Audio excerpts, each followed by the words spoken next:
चलो क्या किया ये, अभी क्या करना है पहले, ठीक है, सुन रहे हो ना सब? चलो प्रॉब्लम आई थी, हाँ पहले इसको सॉल्व करते हैं। ठीक है, हमने इसको रिपोजिटरी बना दिया। अब मुझे बताओ यहाँ पे क्या करना है मुझे, इस वाले एम्प्लॉय को H2 डेटाबेस जो है इन मेमोरी डेटाबेस इसके अंदर स्टोर करना है। तो क्या करना पड़ता है, इसका ये जो मॉडल है इसकी मैपिंग करनी पड़ती है उसके अंदर के टेबल के साथ। बट हमने एक भी टेबल नहीं बनाया। H2 के अंदर टेबल बनाया क्या? नहीं बनाया। इसको रिमूव क्लोज कर देता हूँ। ओके, H2 के अंदर डेटाबेस भी नहीं बनाया हमने और टेबल भी नहीं बनाया। ओके, बट उसको बनाने के लिए हमें खुद से नहीं बनाना पड़ता। अभी H2 के अंदर डेटाबेस बनाना है, मतलब कहाँ पे बनाए, H2 कहाँ पे है? जैसे माइस्क्ल हमारे पास यहाँ पे डेस्कटॉप पे होता है, उसके उसके ऊपर क्लिक करते हैं तो माइस्क्ल के अंदर जा सकते थे। ओके, यहाँ पे H2 है कहाँ? तो उसके लिए क्या होता है, यहाँ पे उसकी प्रॉपर्टी लिखनी पड़ती है, H2 को इनेबल करना पड़ता है। H2 अभी देखना है ना, तो H2 कहाँ से देखेंगे, यहाँ पे आएंगे, यहाँ पे कैसे करेंगे, उसको H2 को हिट करना है, मतलब ऐसे ही ब्राउजर से हिट करेंगे। स्प्रिंग बूट के अंदर का H2 हमें यहाँ पे देखना है। तो लोकल होस्ट पोर्ट नंबर क्या है हमारा, 8080 स्लैश, क्या करना पड़ता है, H2 माइनस कंसोल, ऐसा लिखना पड़ता है। तो इससे क्या होता है, H2 डेटाबेस है उसका कंसोल ओपन हो जाता है, जैसे माइस्क्ल का होता है। ओके, कर दिया इतना, हिट कर दिया, हो रहा है क्या? नहीं हो रहा है। ओके चलो इसको छोड़ देते हैं। तो इसके लिए क्या करना पड़ता है, H2 का कॉन्फ़िगरेशन करना पड़ता है। कॉन्फ़िगरेशन कहाँ करते हैं हम, प्रॉपर्टी फाइल के अंदर। ओके, तो यहाँ पे प्रॉपर्टी फाइल कहाँ पे, ये वहाँ पे। तो H2 का कॉन्फ़िगरेशन करना पड़ता है, मतलब डेटाबेस बताना पड़ता है, डेटाबेस कौन सा है और उसका पासवर्ड यूजर नेम वो क्या है। अभी अभी के लिए तो हम क्या करेंगे, यूजर उसका पासवर्ड वो कुछ नहीं रख देंगे, जो सिस्टम का इनबिल्ट है वही देखेंगे, और उस सिस्टम का इनबिल्ट क्या होता है वो भी देखेंगे। बट H2 कंसोल पहले ओपन होना चाहिए। ठीक है, मैं क्या करता हूँ, अभी मैं क्या करने जा रहा हूँ, H2 कहाँ पे है, उसका H2 कंसोल कैसे ओपन करेंगे, उसकी प्रॉपर्टी कैसे लिखेंगे। तो अभी H2 की प्रॉपर्टी देखो कैसे लिखेंगे, H2 कंसोल यहाँ पे डालना है, H2 minus H2 dot console, ऐसे डालेंगे कुछ प्रपोजल आ जाएगा देखेंगे। ओके, H2 डॉट कंसोल बहुत सारे आ गए, कंसोल, हाँ ये देखो सर आवाज। अब आ रहा है। ये माइक का थोड़ा प्रॉब्लम हो गया, मैं माइक चेंज कर लूँगा। अब आ रहा है क्या? हाँ सर, अभी अभी ठीक है। ये मैं इसको हाथ में ही रखता हूँ। अब आता है ना ऐसे? चलो, यहाँ पे मैंने क्या डाला था, सिर्फ हाँ एच सर, टू अभी डॉट आ रहा कंसोल बट यहाँ पे सजेशन में आया spring dot H2 dot console enabled आ रहा है। इसको सेलेक्ट करेंगे, H2 को इनेबल करना है, इनेबल इक्वल टू ट्रू कर देंगे। हमें पता होना चाहिए कि H2 कंसोल है, तो H2 कंसोल डालोगे तो कंट्रोल पेज से आ जाता है वो। ओके, नेक्स्ट करना पड़ता है मुझे, URL देना है, मतलब जैसे JDBC URL होता है वैसे यहाँ पर भी होगा। तो क्या कैसे लिखना पड़ता है, URL यहाँ पे सिंपली क्या करेंगे हम, URL कंट्रोल प्रेस करके कुछ आता है कि देखेंगे, नहीं आता है तो थोड़ा ज़्यादा डालना पड़ेगा। URL, बट किसका URL, यहाँ पे तो बहुत सारे URL है, बहुत सारे यहाँ पे डेटाबेस है, उन सारों की URL उसमें से भी कौन सा URL। चलो इसके पहले क्या करते हैं, क्या डालना पड़ेगा, डेटा सोर्स डॉट URL, ये सारे डेटा सोर्स होता है। जब भी हम कोई कॉन्फ़िगरेशन करेगा हाइबरनेट का कॉन्फ़िगरेशन, मतलब जब भी हम डेटाबेस के साथ कॉन्फ़िगरेशन करेंगे तो डेटा सोर्स होता है, कौन सा, data source, data SOU, spring data source, यहाँ पे DBCP आ रहा है, H2 कहाँ पे है क्या, data SOURCE data source, spring data source URL। Okay, यहाँ पे दिख रहा है। चलो ये हो गया स्प्रिंग डेटा सोर्स URL, और डेटा सोर्स किसका देना है हमें, H2 का। तो उसके लिए क्या है, JDBC कोलन ऐसे ही होता है ना, पाथ URL ड्राइवर जब हम कैसे वहाँ पे कैसे कर रहे थे माइस्क्यूल के अंदर com.mysql.jdbc.driver ऐसा था माइस्क्यूल का। बट हम क्या करने वाले हैं अभी H2 का। तो H2 का कैसा है JDBC:H2 मेम कोलन और यहाँ पे जो भी हमें डेटाबेस बनाना है उस डेटाबेस का नाम। डिफॉल्ट कौन सा होता है टेस्ट, हम टेस्ट ही रख देते हैं। यहाँ पे डिफॉल्ट टेस्ट डीबी होता है, टेस्ट डीबी, बट हम क्या करते हैं चेंज करके उसे टेस्ट कर देते हैं। ओके, कंट्रोल यस कर दिया। मैंने क्या किया टेस्ट कंसोल को इनेबल कर दिया और डेटाबेस का नाम बता दिया टेस्ट है मेरा। ओके, इतना कर दिया। अभी क्या कर रहा हूँ मैं इसे फिर से एक बार रन कर रहा हूँ। ये सारी डिबगिंग कर रहे हैं हम, डायरेक्टली रन करेंगे तो इंटरनल प्रॉब्लम नहीं समझ में आएगा। प्रॉब्लम आने देंगे और फिर उसे सॉल्व करेंगे एक एक। ओके, मैंने क्या किया रन कर दिया। अब जाके देखेंगे H2 कंसोल इनेबल होता है या नहीं, या कुछ एरर आती है। यहाँ पे टॉम कट स्टार्ट होगा, टॉम कट स्टार्टेड आ रहा है बट बाद में प्रॉब्लम आता है। देखो अभी आया प्रॉब्लम। अब क्या है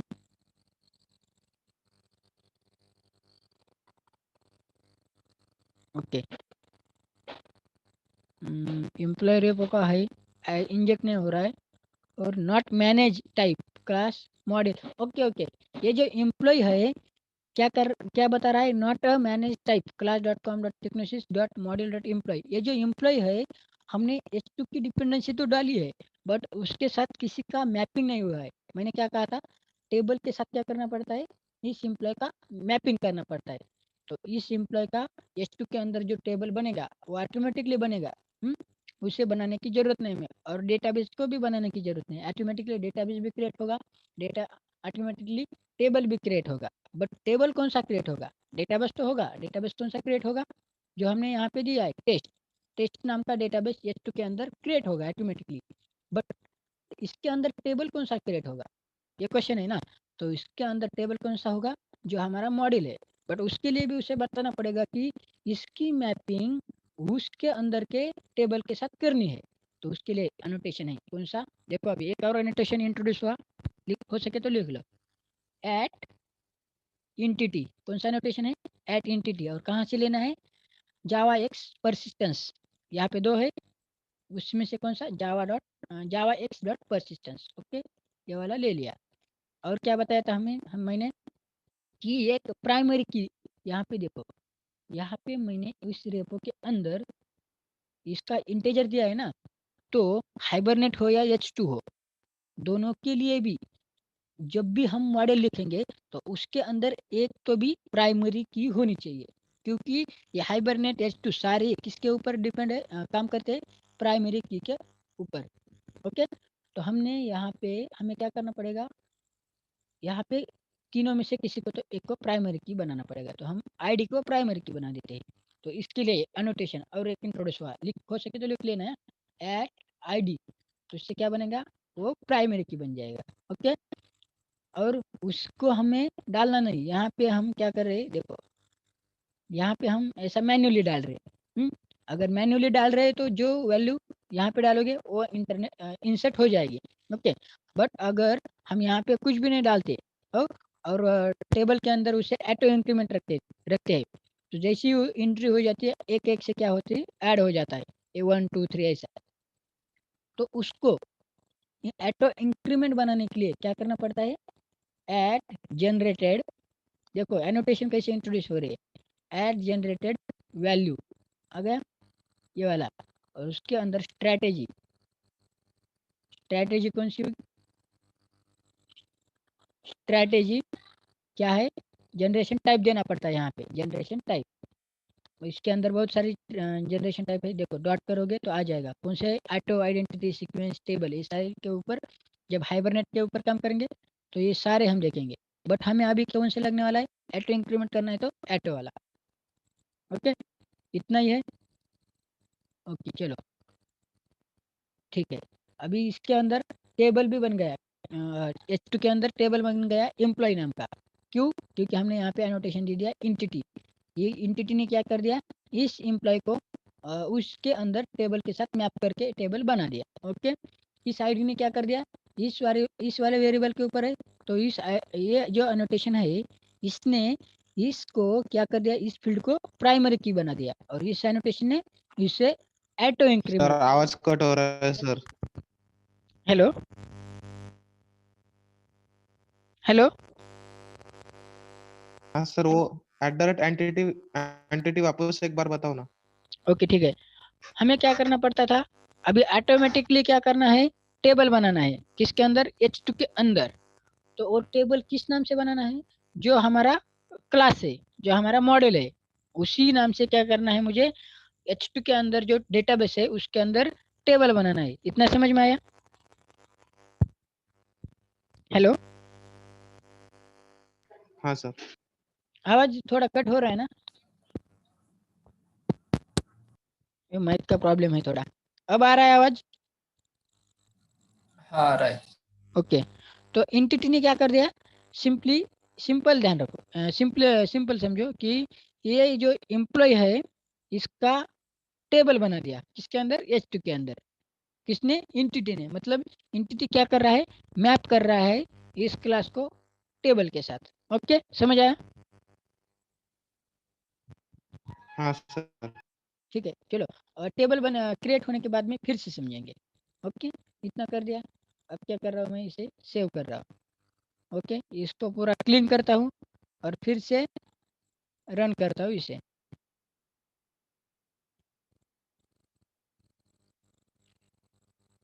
चलो, कुछ प्रॉब्लम आते हैं तो सॉल्व करेंगे, नहीं तो आगे बढ़ेंगे। ओके, चेंजेस क्या क्या किए, समझ आ रहा है ना? हमने मैप नहीं किया था तो नॉट मैप ऐसे ही रह रहा था, तो मैप कर दिया अब। ओके, चलो हो गया सारा काम काज स्टार्टेड, एरर कुछ भी नहीं आई। चलो अब क्या करते हैं, 8080 के ऊपर रन हुआ है। अभी H2 कंसोल ओपन करके देखते हैं क्या आता है। आ गया? चलो यहाँ पे आ गया। देखो, ड्राइवर माइस्क्यूएल का होता है तो क्या होता है, com.mysql.jd ड्राइवर ऐसा कुछ तो होता है। यहाँ पे ड्राइवर क्या है, org.h2.driver। अभी यहाँ पे देखो JDBC URL हमने क्या दिया था वहाँ पे, JDBC:h2:main:टेस्ट दिया था। बट यहाँ पे टेस्ट डीबी आया, तो ये टेस्ट डीबी क्या होता है, डिफॉल्ट डेटाबेस। ओके, तो इसको हम टेस्ट करेंगे। यूजर नेम होता है SA, पासवर्ड कुछ भी नहीं डाला था, इसको नहीं चेंज करना। टेस्ट कनेक्शन करके देखते हैं सक्सेस है कि नहीं। Okay, test successfully. अभी कनेक्ट करते हैं। ओके, कनेक्ट होने के बाद देखो यहाँ पे टेस्ट के अंदर एम्प्लॉय बन गया, इसको डबल क्लिक करना है। ऐसे ऐसे क्वेरी आती है, इसे रन करेंगे। ओके, बन गया। ID नेम सैलरी आ गए यहाँ पे, समझ रहा है ना? हाँ ओके, ID नेम सैलरी आ गया। अभी क्या करना है, मुझे रिकॉर्ड इंसर्ट करने हैं। हमने रिकॉर्ड इंसर्ट के लिए यहाँ पे क्या कर दिया था, एक कंट्रोलर के अंदर एक कॉल भी किया था। कंट्रोलर कहाँ है, DB कंट्रोलर। इसके अंदर हमने क्या किया था, सेव वाला कॉल भी किया था। ये सेव किसका है, JPA का। ओके, तो हम क्या करते हैं, अभी ऐड को एग्जीक्यूट करके देखते हैं। तो पोस्टमैन पे जाएंगे, यहाँ पे लिखा है पूरा। अभी 101 दे रहे हैं, हमने ऑटो इंक्रीमेंट रखा है बट 101 दे रहे हैं। तो कौन सा जाता है, 1 जाता है या 101 जाता है? ओके, पोस्ट करके देखते हैं। चलो, इंटरनल सर्वर कुछ तो एरर आ गया यहाँ पे। क्या बता रहा है, no default constructor, JPA syntax exception, no default constructor for entity. समझ आया कुछ? जो हमने एम्प्लॉय लिखा है यहाँ पे, ये एम्प्लॉय यहाँ पे जब भी हम JPA के ऊपर काम करेंगे, मतलब हाइबरनेट हो या JPA हो या H2 कौन सा भी हो, JPA हो या हाइबरनेट, तो यहाँ पे एक डिफॉल्ट कंस्ट्रक्टर लगता है। तो यहाँ पे डिफॉल्ट कंस्ट्रक्टर एक बना देंगे। कैसे बनाना है, कंट्रोल स्पेस, एम्प्लॉय आएगा, इसे सिलेक्ट करना है। ओके, कंट्रोल यस, डिपेंडेंसी है टेबल की। ओके, ये बिल्ड होते जा रहा है। आवाज आ रहा है ना क्लियर? हाँ आ रहा है। ओके, इसको क्लीन करता हूँ मैं पूरा अब। ओके, फिर से क्या करूँगा, पोस्टमैन पे जाके फिर से सेंड कर दूंगा। देखो, सेव सक्सेसफुली हो गया, सेव। ओके, अब क्या करता हूँ मैं, H2 के अंदर जाके इसे फिर से रन करता हूँ। तो ये फिर से लॉगिन होने को बता रहा है। कनेक्ट करेंगे, एम्प्लॉय को डबल क्लिक, ये इसको रन, आ गया 1, आईडी क्या आ गई 1 जावा, और जो भी सैलरी थी 1 आ गई, जो कि हमने भेजी थी वो नहीं आई। क्यों? क्योंकि वहाँ पे हमने ऑटो इंक्रीमेंट रखा था। अब वो उसको हटा के जो भी आईडी यहाँ से दोगे वो आईडी यहाँ पे वहाँ पे इंसर्ट होगी। समझ आया? ओके चलो हाँ क्या करते हैं, ऐसे ही 2 4 अभी इसको हटा ही देते हैं, ऑटो इंक्रीमेंट है ना, इसको हटा ही देते हैं, सिर्फ ये 2 वैल्यू है। ओके, यहाँ पे कुछ तो और करेंगे, TCHNOSYS, यहाँ पे कुछ तो और देते हैं, और सेंड, ये सेकंड वाला हो गया। फिर जाएंगे इसको रन करेंगे, आ गया,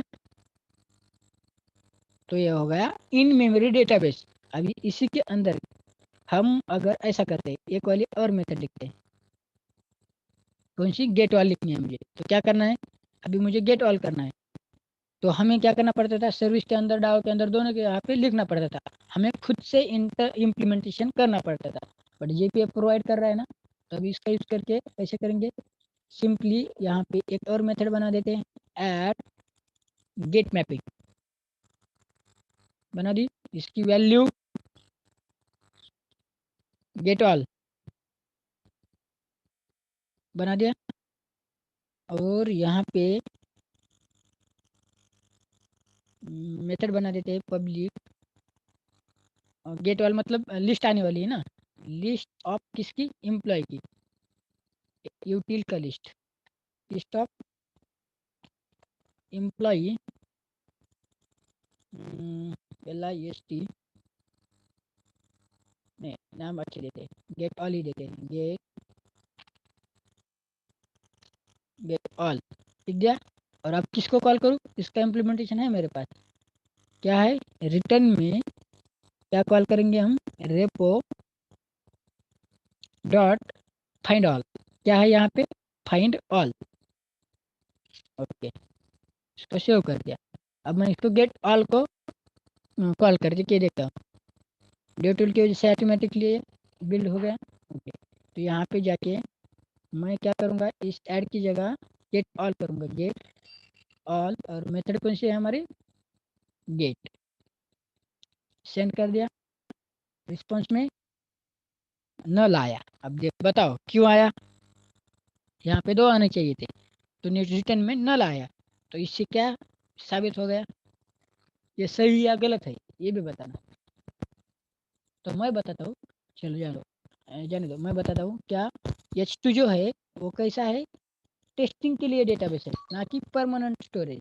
H2 किस लिए यूज करेंगे हम, सिर्फ टेस्टिंग के लिए, जब भी हमारे पास कोई डेटाबेस नहीं होगा, और हमें तो हमारी EPI बनानी है, बट हमारे पास बनाया हुआ डेटाबेस नहीं है, बट हमारा काम जारी रखना है, हमें क्या करना है, हमें EPI लिखनी है, तो डेटाबेस कौन सा यूज करना है, क्योंकि डेटाबेस का जो है वो काम किसी और का होता है, यहाँ पे टीम डिवाइड होती है ना, इंडस्ट्री में कैसा होता है, डेटाबेस का काम कुछ कोई और करता है, फ्रंट एंड का काम कोई और करता है, EPI का काम कोई और करता है, तो ये सारे इंडिपेंडेंट है, ठीक है, इंडिपेंडेंट, बट यहाँ पे EPI लिखना है, हमें डेटा को सेव करना है, बट डेटाबेस वालों ने हमारे पास डेटा ही नहीं भेजा, हमारे पास डेटा का स्ट्रक्चर ही रेडी नहीं, तो कैसे काम करें, तो इसीलिए क्या कर दिया स्प्रिंग बूट ने, एक डिफॉल्ट डेटाबेस बना दिया, कौन सा, H2, ठीक है, और उसके ऊपर क्या करेंगे, हम वर्क करेंगे, डमी वर्क, और जब हमारे पास डेटाबेस आएगा तो सिंपली उस डेटाबेस को रिप्लेस करना है हमारे एक्चुअल डेटाबेस के साथ।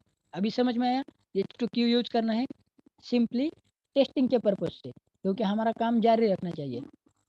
ओके, और ये जो H2 है ये कैसा है, परमानेंट स्टोरेज नहीं है, ये कैसा है, जब भी हम यहाँ पे रिफ्रेश करेंगे, इस प्रोजेक्ट को 2 बार चालू करेंगे, तो जितना भी अंदर मटेरियल है वो सारा चला जाएगा, फिर से रिबिल्ड हो जाएगा। यहाँ पे हमने कुछ चेंजेस किए, तो ये डेव टूल ने रिबिल्ड किया ना, तो इसका मतलब टॉमकैट फिर से स्टार्ट हुआ, और वो H2 भी जितना भी H2 के अंदर डेटा था वो भी चला गया। तो क्या करना पड़ेगा, फिर से मुझे पहले तो डेटाबेस के अंदर डेटा डालना पड़ेगा। ओके, तो मैं क्या करता हूँ, फिर से एंट्री करता हूँ, ऐड, यहाँ पे बॉडी, चलो टेक्नोसिस को सेंड करता हूँ, एक हो गया, यहाँ पे XYZ, इसकी सैलरी, सेंड, 2 रिकॉर्ड भेज दिया मैंने। अब मैं करता हूँ कॉल गेट ऑल को। समझ रहे हो ना H2 कैसे काम करता है, क्यों होता है? आ गए यहाँ पे। बट जैसे ही तुम क्या करते हो, फिर से इसे रिस्टार्ट करते हो, तो H2 का अंदर के जितना भी डेटा था वो चला जाएगा। H2 इसलिए सिर्फ टेस्टिंग के पर्पज से बनाया है, क्योंकि हमारा काम रुकना नहीं चाहिए। जब तक हमारे पास डेटाबेस नहीं आता तब तक हम API लिखते रहे, उसको इस डेटाबेस के साथ टेस्ट करते रहे। समझ आया? हेलो, हाँ ओके। किसी का कोई question? Hello, hello, no sir. Okay. चलो, तो अब तुम बना सकते हो बाकी के। क्या करना है मुझे, जैसे कि डिलीट करना है, कुछ एडिट करना है, ऐसे बना के दे सकते हो। एक ट्राई तो करो बनाने का। और इसके अंदर भी और भी बहुत सारा सिलेबस है, जैसे कि मैं अभी लिस्ट निकाली है मैंने, वो बताता हूँ क्या है, हमें क्या क्या देखना है। अभी जीपी के ऊपर थोड़ा फोकस करेंगे, और एक दिन, आज का हो गया, और एक दिन। अब कल क्या देखेंगे, इसके अंदर कौन सी मेथड है, क्या करती है। ओके, उसके बाद कस्टम मेथड्स कैसे करेंगे। अभी यहाँ पे तो डिफ़ॉल्ट आ गए हैं ना, यहाँ पे तो जितनी उन्होंने प्रोवाइड की। अभी फाइंड बाय करना है मुझे। जैसे कि मैं क्या करता हूँ, एक मिनट, रेपो डॉट, मुझे करना है फाइंड बाय। तो यहाँ पे फाइंड बाय आईडी है, तो मुझे करना है फाइंड बाय नेम से करना है। तो यहाँ पे नेम के लिए मेथड है क्या, नहीं। ये जो आईडी है वो जो हमारा प्राइमरी की है, जो हमने एनोटेशन दिया @id, उसी के ऊपर काम करेंगे। अब वेयर क्लॉज कैसे लगाएंगे, fare ID equal to something, ऐसा करेगी। मुझे क्या करना है, fare name equal to something ऐसा लगाना है, तो मुझे वो खुद से मेथड लिखनी पड़ेगी। तो उससे क्या बोलेंगे हम, कस्टम मेथड। तो जेपीए के अंदर कस्टम मेथड कैसे क्रिएट करते हैं, एक पॉइंट हो गया, नोट कर लो। हो सके तो फाइंड आउट करो इसे गूगल पे कहीं पे, और फिर हम क्या करेंगे उसके ऊपर फिर से कल देखेंगे। एक पॉइंट हो गया कौन सा, how to create custom method. बाद में देखेंगे क्या होता है, क्यूरी मेथड क्या होता है, क्वेरी मेथड क्या होता है। एक हो गया कस्टम मेथड, एक हो गया क्वेरी मेथड, और क्या हो सकता है, नेम क्वेरी क्या होता है। लिख लो point, name query, NAMED QUERY, named query क्या होता है, कस्टम क्वेरी, और क्वेरी मेथड, ये सारे क्या है। इसके ऊपर थोड़ा स्टडी कर लो, और अब बाद में हम उसको देख ही लेंगे। ओके, समझ आया? हाँ सर। बट ये सारी चीज़ें हम बाय डिफ़ॉल्ट यूज़ कर रहे हैं, ऑटोमेटिक आ रहा है ये। हमने इसके अंदर कुछ भी नहीं लिखा था। हमारा जो इंटरफेस था एम्प्लॉय रेपो, इसके अंदर हमारा खुद का इम्प्लीमेंटेशन कुछ भी नहीं है। बट ये कहाँ से आ रहा है, हमने एक्सटेंड किया है जीपीए रिपोजिटरी को। बट अगर हमें खुद से करना है, कुछ तो और एक्सटर्नल चीज़ें करनी है जो कि जीपीए रिपोजिटरी के अंदर नहीं है, तो क्या करना पड़ता है हमें, कस्टम मेथड। ठीक है, तो वो कस्टम मेथड यहाँ पे सिर्फ डिफाइन करनी है। बट एक चीज़ और इंटरेस्टिंग है जेपीए के अंदर, हम कस्टम चीज़ें क्या करेंगे, कस्टम मेथड यहाँ पे सिर्फ डिफाइन करेंगे विदाउट बॉडी, बट उसका भी इम्प्लीमेंटेशन ये जेपीए रिपोजिटरी खुद से करेगा। ये और इंटरेस्टिंग फैक्ट है। क्या करेंगे हम, हमें चाहिए फाइंड बाय नेम, तो फाइंड बाय नेम के ऊपर ही उसका खुद का इम्प्लीमेंटेशन करेगा। बट उसके लिए भी कुछ रूल्स है। क्या, जो हम कस्टम मेथड करने वाले हैं क्रिएट, उसका कुछ तो सिंटैक्स होगा, कुछ तो रूल है, रूल्स हो गए।